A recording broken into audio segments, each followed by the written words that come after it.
I just think the world is just craving unique. And if you can step into yours and just own it and embrace it, all you got to do then is find your tribe. You got to find your customers. But I guarantee there'll be people out there that will gel with you, and they will find you if you step into your unique.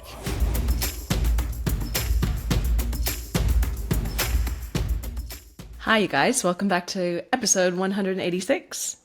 Have you ever heard of Andrew Griffiths? Maybe you have. If you haven't, I'd be surprised. I was actually checking him out on LinkedIn, and I'm like, God, we share 130 something connections. One of those people that's always kind of weaving throughout your communities, and you never met until now. And the meeting's great, I must say. Our conversation is going to go in a lot of different ways, and I just want to tell you a little bit about him. He's Australia's #1 business author. He has sold 14 best-selling books in over 65 countries. 14 books, you guys. This guy's on fire, and he's working on 3 more right now. He's delivered over 1,000 presentations in 25 countries. He has a 40-plus year entrepreneurial journey. So with someone with that breadth of knowledge and background, you can imagine we're going to get up to some fun with our conversation, right? You're going to learn about books and AI and the future of where that fits, and speaking and his background, but more importantly, very, very important mindset takeaways around where we're headed right now on this planet in business, and some things that you might want to consider as you grow into where you're meant to go next. All right, you guys, let's do this. Let's welcome Andrew onto the show. Well, hello, Andrew. Welcome to the show. How are you from Hobart? I am great, thank you, Heather. I you notice that I'm wearing my light jumper today in Hobart. And I lived in Cairns for 30 years in the tropics, as most of your listeners will probably know. So my wardrobe has gone from tropical Hawaiian shirts, filling it up, to jumpers. And I have medium thickness puffers, thick puffers, thin puffers, but puffers. You well and truly more know the cold for sure. And oh no, thank you for being here. I always hit record really quickly because I have questions that I secretly want to know about you, but I figure like the best stuff comes out in those moments. We just hit record and go. Yeah, good idea. Yeah, I always like to start with a few tangible tips, takeaways. What do you do during the busy times in your own life and business to stay sane and like stay away from that hustle and grind culture? What are a few tips that you have around that? Yeah, it's so funny you say. I just did a presentation in Sydney on the weekend called How to Stay Sane and Profitable When It Feels Like the World's Going Crazy. And sometimes it's a difference between, is your world going crazy or is the world going crazy, or is it a combination of both? I think what I've really learnt to do over the years, Heather, is to preempt that a little bit. So I've kind of built my life to make sure that it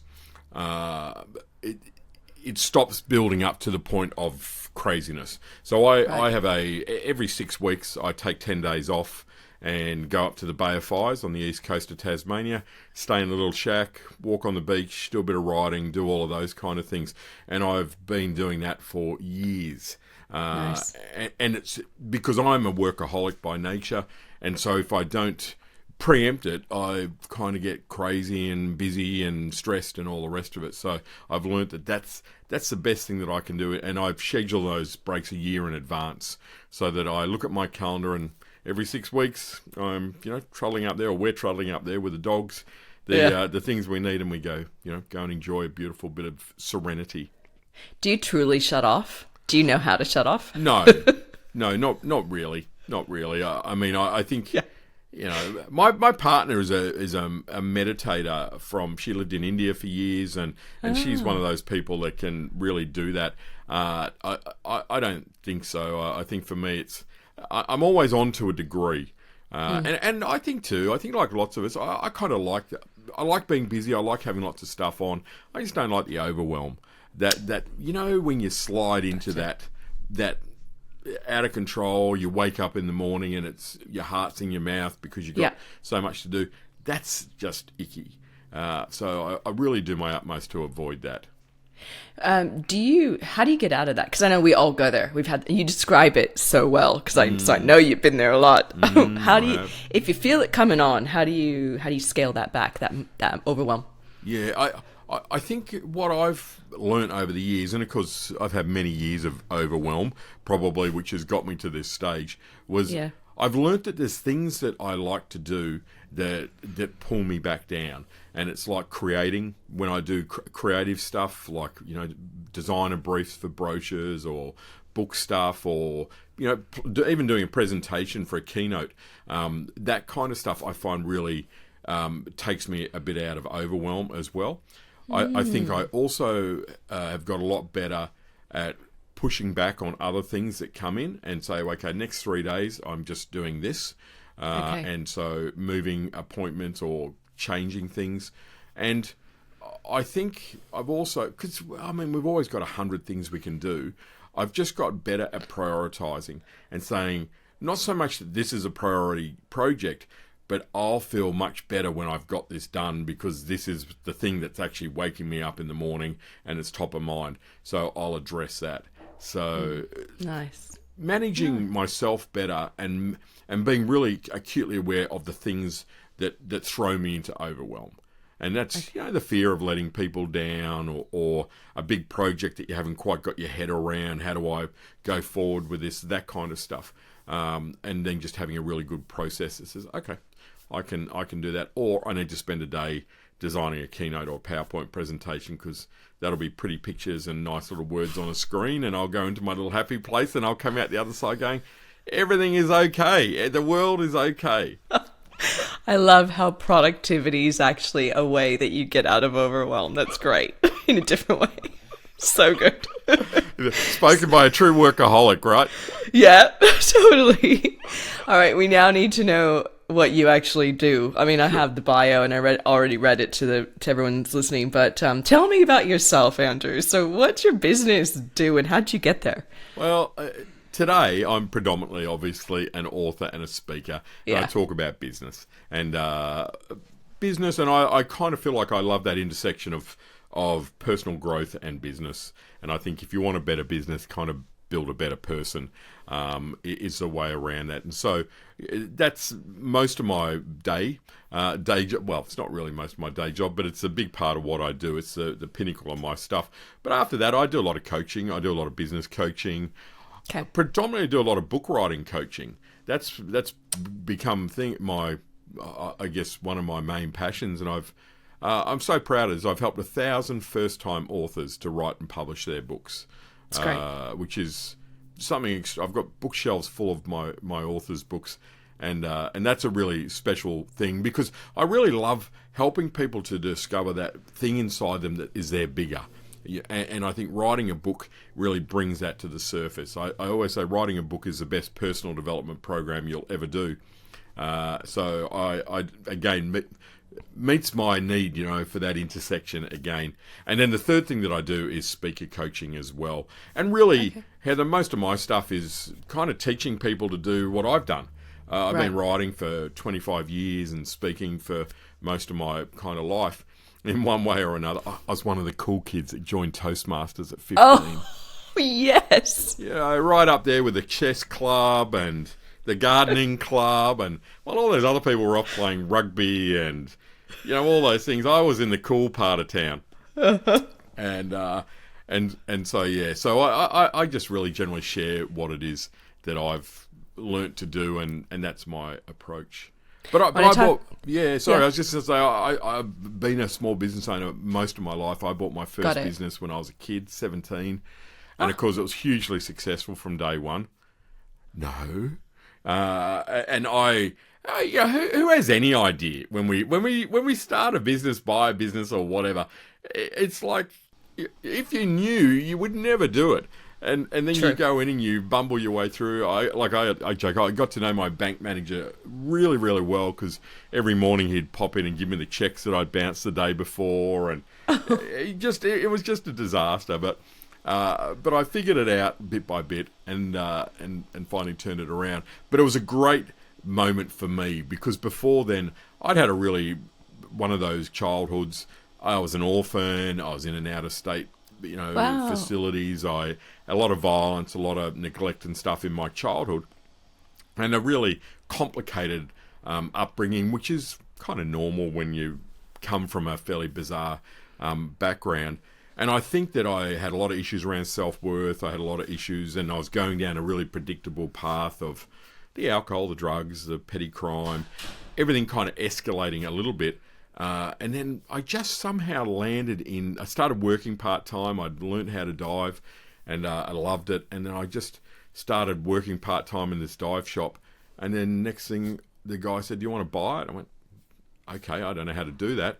And I went into the bank, and I was 17 and a half, and I got a loan for like 22 grand. It wasn't Incredible. $1 million business that I bought, but it was in the 80s, and you could do that. And I walked out with a check, and I think my interest rates then were like 22%. So I chuckle these days when we hear about interest rates. Yeah. But that really gave me a great grounding, and it gave me responsibility, and I kind of had to grow up and quickly, because teaching diving and all that stuff, you got other people's lives in your hands, and I became a commercial diver as well, so doing projects like that, and then that kind of set the scene for me and my business life, I think, for many years after that. Do you know, it's interesting. You mentioned a really tricky upbringing, and some people might choose the wrong path. As you were saying, you started to go down that. Do you actually remember a moment in time that actually you woke up one day and you said, "I don't want to go down that path"? Like, what was going on for you to change your direction? Totally. It's a great question. I had a very distinct moment where I had that, and it's funny, I've got a new book coming out called The Bigger Button, not trying to, do a plug for that, but that's around finding that bigger within you. And I had that moment, and there was a real predictability of path. I was 15, going on 16. I was just staying, like living on couches of friends. And as I was saying, the life that I was living was escalating. And so the drugs were, instead of smoking a bit of weed, it was now starting to move into... heroin was starting to come into the scene, and it was an acid and stronger drugs, and alcohol now was alcohol fueled with driving, whereas before then it was alcohol in the paddock that you could probably only hurt yourself really. But that whole escalation, and I was around people, and I started to notice other people. So my group, were the wrong kind. So was I, because I was a part of that, right? But then I started to notice like friends' fathers or other people that were just really kind of good people. And just, I hadn't really noticed that, too caught up in my own little world. And I started to realize there was an alternative. I didn't have to become the person that I was becoming. And I knew that the person I was becoming was going to be dead, in prison, whatever it might be. And literally one day, I was standing at the end of the driveway of the house where I was staying, and it was vivid Friday evening. The sun was kind of going down. It was a beautiful moment, and I had an epiphany, and it was like, turn left or turn right. Get in that car tonight and embrace that life 100%, or turn right. And I went back in the house, grabbed my bag, and I just left. And I broke away from it, and I'm so grateful that I had whatever it took to do that. And I don't really know why. I was just very, very lucky. And that started my real journey again to go, okay, well, I get to choose my life. I get to choose who I am, how I act. I'm not going to be a victim of circumstance or any of that kind of stuff. Certainly not going to play victim. It was a big moment. And I don't know if it's a religious moment. It was certainly a spiritual moment. Yeah. How lucky was I to have that moment? I certainly wouldn't be talking to you now otherwise. Yeah, it's amazing. I find that a lot of our lives are based around these epiphany moments. And it's interesting you brought up your new book. So I actually think now's a good time to talk about that, because I know nothing about it. But the reason why I asked this question is because a lot of people that listen to this are in a bit of stagnation in their lives. Like they might have been sort of fell into being a business owner, and 10 years pass and they're in the same spot as they were 10 years ago. And there's conversations going around, like sort of from the time you go 40 plus, you hit this stagnation period of your life where most people just go, the best is behind me. I just stay where I am. So let's talk a little bit about this sort of stagnation, not playing your best role, your biggest role that you can in your life. I want to hear more about your thoughts on that and your book that you're working on now too. Yeah, I think the reason that I think because I've just finished writing it, I think I'm still figuring out my way to talk about it. But I talk about that moment as that was the moment for me that I discovered and felt that I wanted to be bigger. And I wanted to be bigger by my definition of what that meant. And that for me was being the best version of me. It was being kind. It was being a good man. I'd seen a lot of bad men.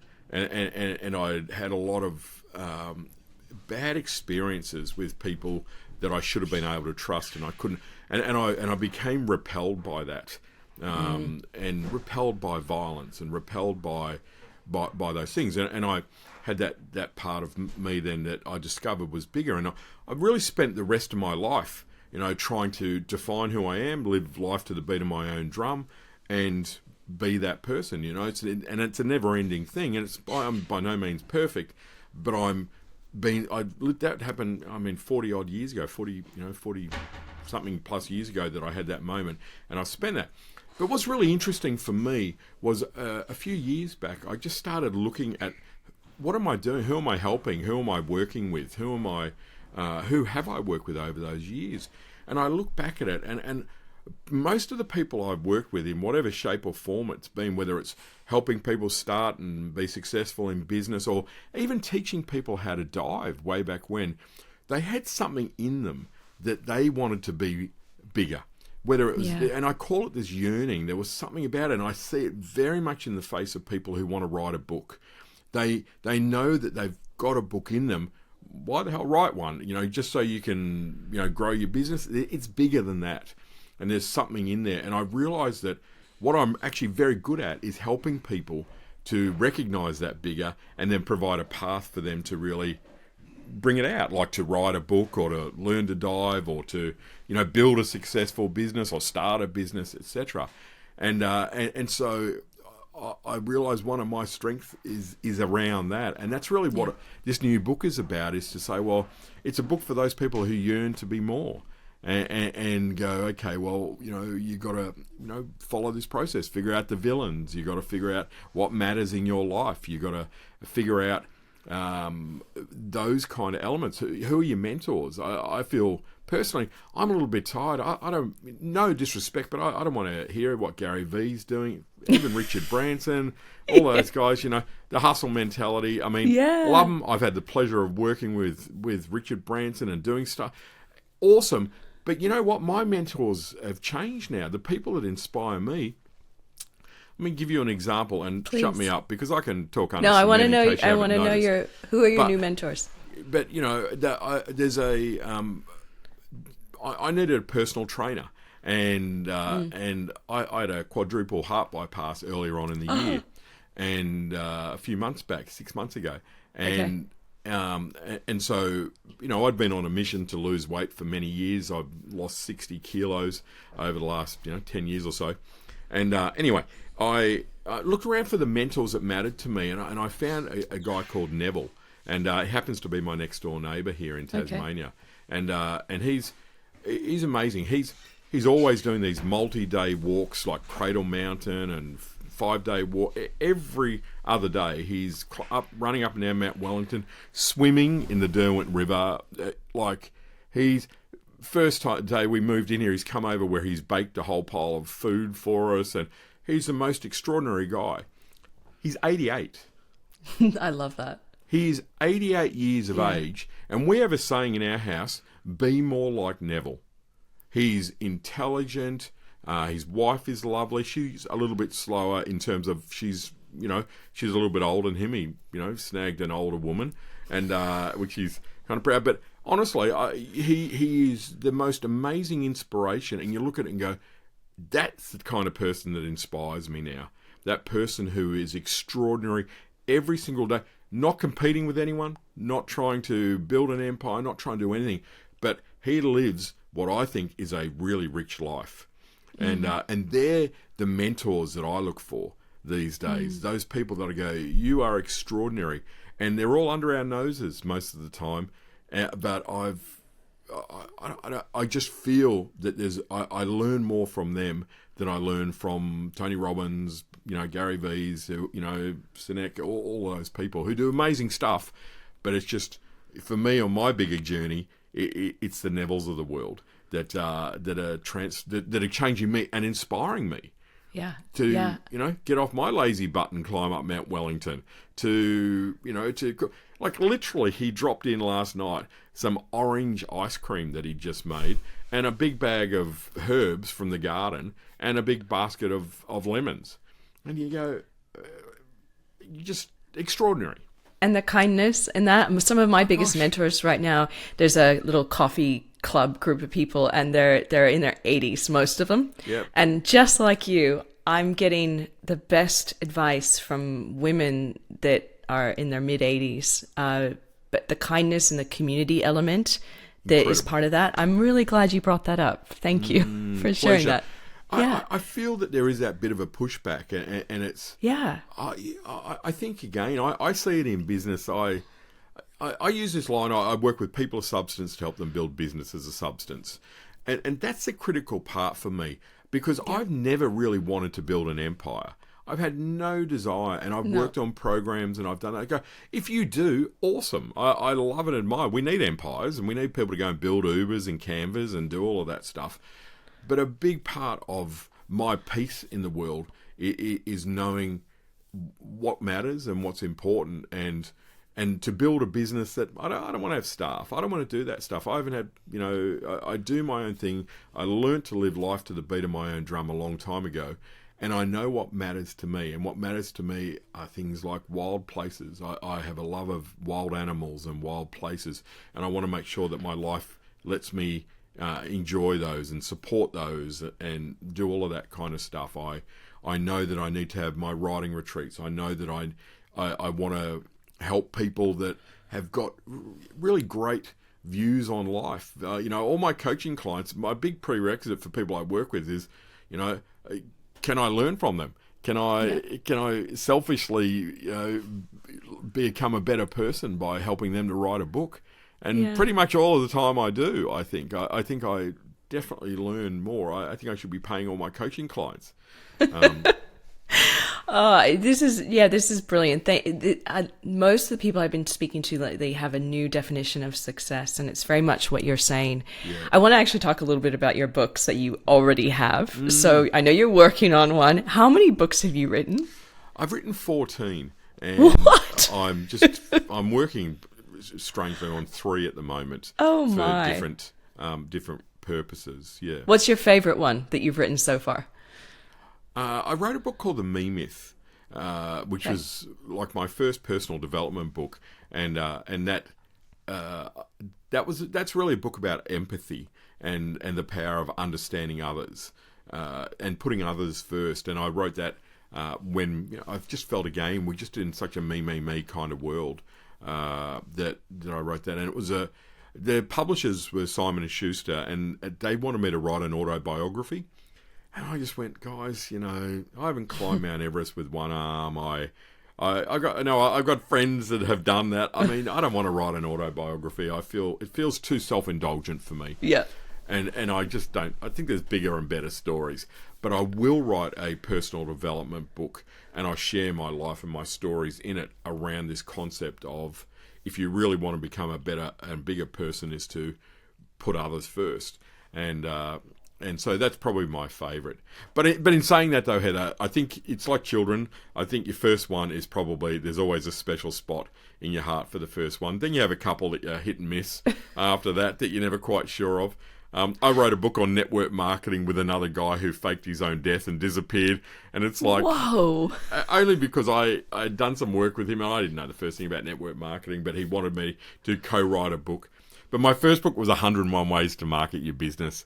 And it was a Okay. really simple, easy stuff that I was doing. I was running a little marketing company. And I was just really lucky that I got published it got picked up by a publisher called Allen & Unwin.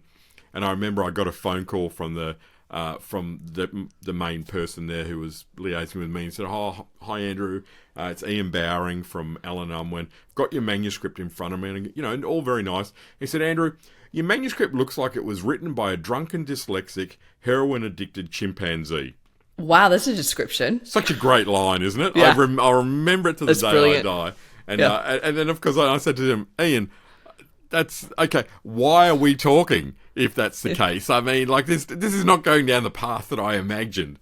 And he Yeah. said, "Your writing is terrible, but your content is fabulous. We can Okay. fix bad writing, but we can't create fabulous content and heartfelt stories and rah rah."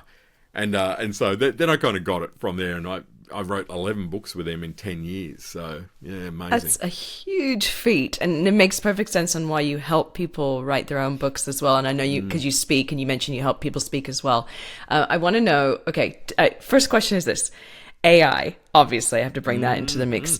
What's your thought on that, and how it's affecting books in general? It's such a big thing at the moment, and I think know. writers and industry, the publishing industry in particular, people are not really quite sure how to handle it. And I see the extreme of it. Like I'm working with a client at the moment, and because she lacks a little bit of confidence in her writing, she's got an amazing story, a great message, all the rest of it, but she's using AI for everything. And I keep telling her that the problem is you're writing a book that you can't live up to. And you just don't need to do this. Like there was a section on leadership that I read and went, okay, I asked her 3 questions from that section and she couldn't answer the question, and you can tell AI. So unfortunately, the downside is it's helping people to write books that are not really their knowledge, and it's not really who they are, and it's not, Yeah. they're up there, and you kind of go, that's not going to help you, that book. People are going to pick up pretty quickly that, it's not your stuff. The biggest tragedy, though, that I have with AI is that writing a book is the best personal development program you'll ever do. You'll learn more about yourself with writing and publishing a book than just about anything else. And if you're using AI, you miss out on all of the stuff that you get out of the book writing process. And that to me is the greatest kind of loss. But in the same vein, it's an awesome tool to help you structure and figure out, the flow and the layout of the book, and to toss around things like titles, and definitely great value in all of that. But it comes at a cost. And publishers now are kind of going, okay, well, have we got a 2-tier economy? If someone submits a book that is, 85% AI, how can we charge $35 for that when it's basically a series of prompts? And I know it can be more complex than that. Whereas, do we now value human created content versus AI created content? And whose copyright is it? Yeah. If it's come from AI and you're writing a book about charging what you're worth, odds on you've got some of my stuff in your material. And it's like, well, okay, that's problematic. So I guess it's complex and it's evolving. I use, ChatGPT or Claude or one of the platforms to help me map stuff out, to help me get my head around it. But what I've realised as well, though, is that it's much slower for me to use AI to write than it is for me to write myself. Because if I do a prompt for a chapter, for example, and give it a bit of background, all the rest of it, it'll take me forever to change it to the way I want it to be in my voice, and it's much easier to start with a blank document. And I got to say, Heather, I actually felt a sense of relief about that. And I've had that same conversation with journos and other writers, kind of going, yeah, I had to use it and finally go, you know what? If I'm going to use ChatGPT, it's actually going to take me a lot longer to write the book because I've got to change so much, because it's just not my voice. It's not. I saw something today that on an article that I was playing around with on ChatGPT, and all the language is all words I would never use, and it would be so obvious that it wasn't me. So it's an interesting kind of a beast. It is. I know. I'm not I use it too, but I find that you can kind of tell when it's there that something about the soul or the heart of the messaging is just not quite right. It's missing. Well, and I had an instance where I had a client of mine who had engaged a guy to do a workshop for them recently, and they said 15, 20 minutes into this workshop, and it was a high-level leadership kind of thing. 15 minutes in, we realised this guy had no idea what he was talking about. He couldn't answer questions. He had to read off the screen. He did not have any knowledge, any subject matter expertise or experience. And on top of that was like his promotional material was fabulous. The outline for the workshop was incredible. It was a 15-grand workshop. It's pretty big, commitment for an organisation and the management team in there. And it was like, wow. And he had to come clean and say, hey, I've developed most of this with AI. So I can just read, I can't do this. And it's like, they've gone away and said, wow, we're sophisticated. We book speakers and trainers all the time. And this is not our first rodeo. And it was really thought-provoking to say, well, okay, that whole ability to bat above your pay grade, it's a terrible term. I can't think of a better term, but it's like, I'm seeing that a lot, big promises in books, and then you go, this is just AI generated. This is that. So this whole layers of complexity that I think we're yet to figure out. It can't replace our personal wisdom. I don't think it can. I don't think so. Yeah, especially when you're a speaker and you're out there and people are asking you those questions, right? Wow. Yeah. And story, right? Your experiences. AI can't share the story. It can't create a story of my upbringing, or I'm a storyteller, 100%. So I don't feel threatened by AI coming along and taking my job just yet. But it's complicated. It's definitely complicated, particularly as it gets better and better at doing what it does. Yeah, thank you for kind of going on that little diversion with me. I wanted to bring that up because of what you do. And speaking of that, let's recap who you can help. So I know you coach and work with authors, but tell me again who you help, and then how can people reach out and get in touch with you? Yeah, sure. Thank you. My passion is teaching people and helping coach people to write books for obvious reasons. So that's kind of more and more now. As I get a bit older as well, that's probably the area that I'm moving more into. And my speciality is really, it's about the business of being an author. I'm a commercial writer. I'm not trying to be Ernest Hemingway with 27 cats and an alcohol problem. I'm a non-fiction. I specialise in that business of being an author. So how to utilise your book to build your business, build your brand, build whatever you want it to be. And so you're having the right product architecture, having the right positioning, all of those things. So that's really my space. And I work one-to-one with people predominantly. And again, I love doing that as well because of that personal element of writing books. And there's a lot of book writing programs and great, I know most of the people that are out there running programs and things like that. My approach is much more about that one-to-one element, and that's my main area of expertise. Business coaching is a little bit different. But again, most of the people that I'm coaching, business-wise, to build their business, are predominantly authors and speakers, and so I'm in that space realistically. Love it. And I'm easy to find. If you Google me, you'll see me. But I'm andrewgriffiths.com, and all paths lead from there realistically. Or connect with me on LinkedIn. If you're a LinkedIn platform, I'm always pretty receptive. I don't have a big line of barriers to get to me. I've got a small team, me and my dog Bloom. And, you and your dog. What kind of dog? Maltese. Oh, lovely. She's terrible at answering emails. I might sure add. She is. But she's very, very good at belly rubs. That's her number one priority for pretty much 8 hours of the day. And normally she would be sitting on my lap during one of these interviews. Yeah. And just a part of it, but I don't quite trust her because she's a bit barky today. Okay.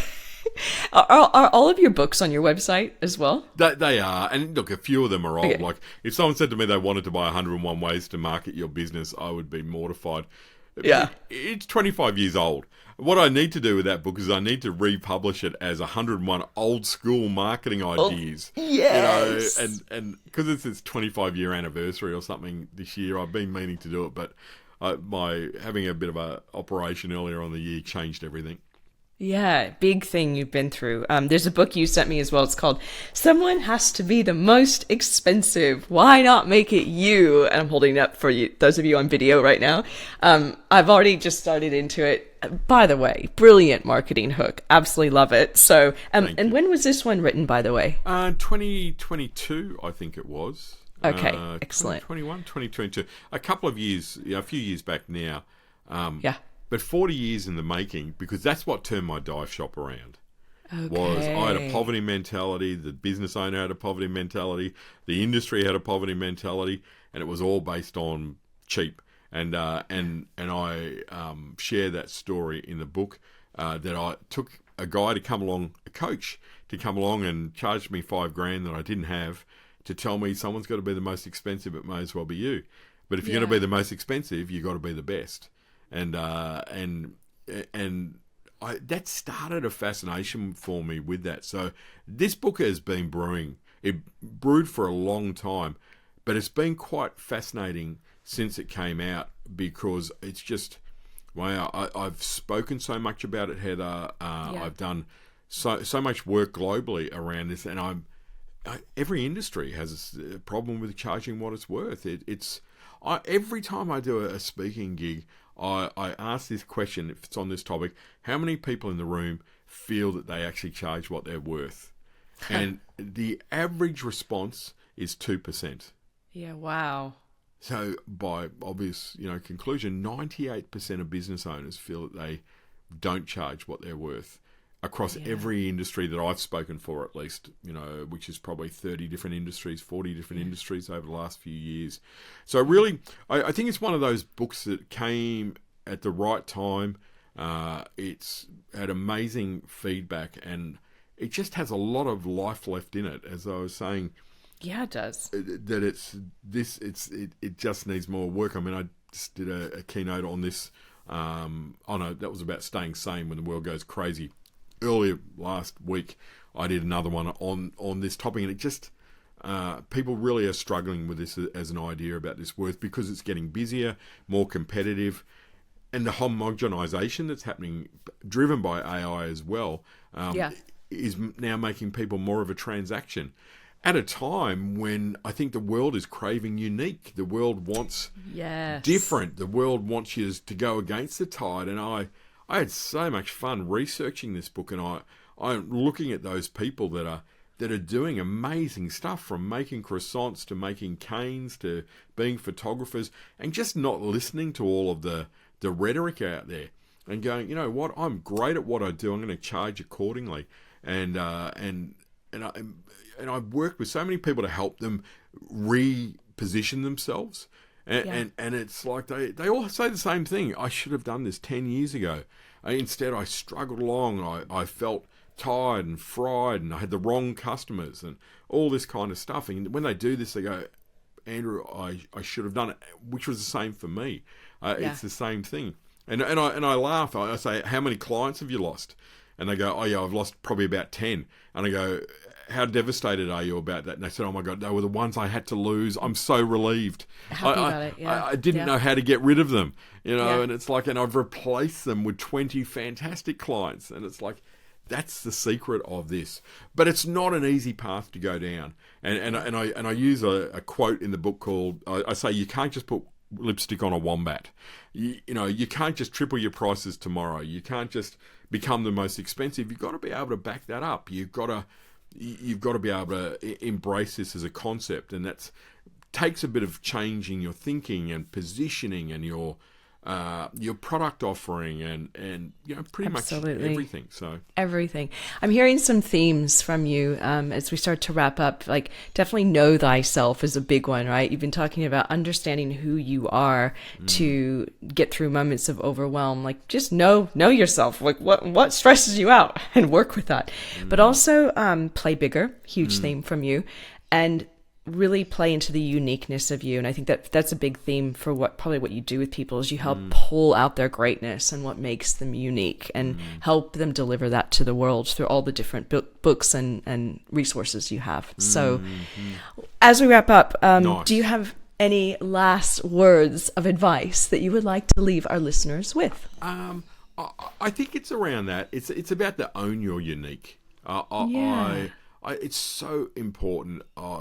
It's the one bit that you're right. I whether it's writing a book or whatever someone is, doing a keynote or becoming a speaker or just building their restaurant or whatever, I just think the world is just craving unique. And if you can step into yours and just own it and embrace it, all you got to do then is find your tribe. You got to find your customers. But I guarantee there'll be people out there that will gel with you, and they will find you if you step into your unique. And I think I see younger people, Gen Z, millennials, that get that and do that. And I see that's the thing. I think I say, probably the Gen Xers, certainly millennials, struggle a bit with that, because often it's like this is what an accounting firm should look like, or what a law firm should look like, and this is, how you should do that stuff. I love the fact that the world is craving unique, and I love it when I come across people in business that have embraced it as a philosophy. They're doing their own thing, and they make a great product or service, and they find their customers, and their customers find them because of their uniqueness. Can't emphasize that enough.